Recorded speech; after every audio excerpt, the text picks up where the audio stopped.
qadim zamonda donishmandligi bilan yuksak obro'-e'tibor qozongan kishi bor edi.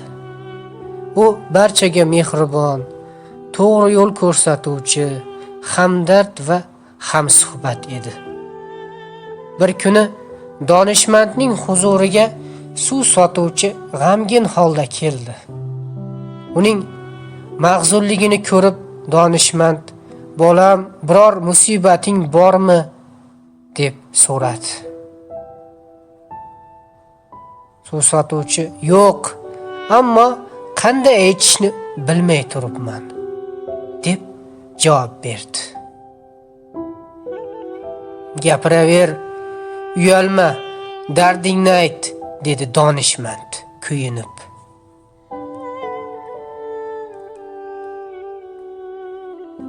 "Kechirasiz", deb gap boshladi sotuvchi ming hijolat ila. "Sizning farzandingiz bugun 6-meshimni bigiz bilan teshdi.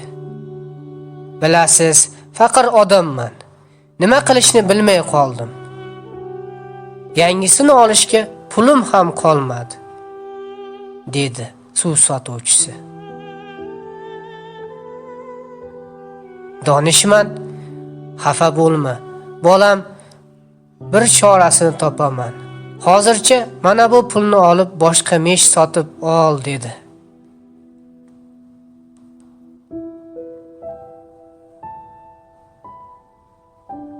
Ota "Nega farzandim bunday ishga qo'l urdi?" degan savolning javobini o'ylab o'yiga yeta olmadi. Shundan so'ng ayoliga bo'lgan voqeani aytib, "Qanday qilib o'g'limiz bu xunuk ishga qo'l urdi? Xatoyimni hech o'ylab topa olmadim. Sen ham yaxshilab o'ylab ko'r", dedi donishmand ayoliga. Oradan biroz vaqt o'tib ayoli "Esimga tushdi", dedi hayajonlanib.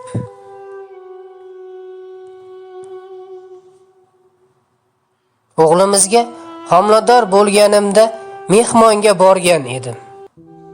Dasturxondagi apelsinga ko'zim tushib, juda ham yegim keldi. Biroq dasturxonga qo'l uzatishga tortindim.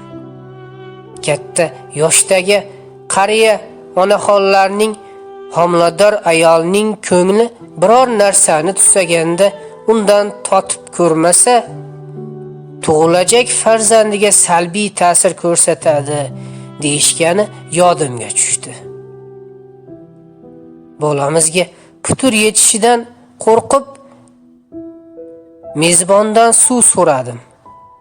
Suv olib kelishiga chiqib ketganida yoqamdagi to'g'nog'ishni olib apelsinga tiqib yaladim.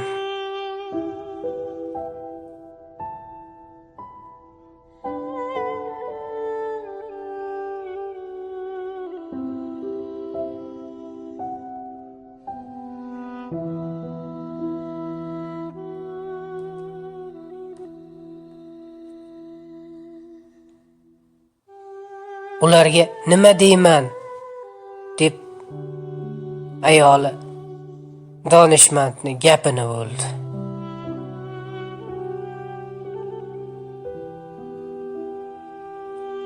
Donishmand xonadon ahlidan rozilik so'radi. Farzandimiz 6 yoshga to'ldi. O'sha voqeadan 6 yil o'tib to'g'nog'iching o'g'limiz qo'lida bigiz bo'ldi. Sening qilgan ishing davom etmoqda.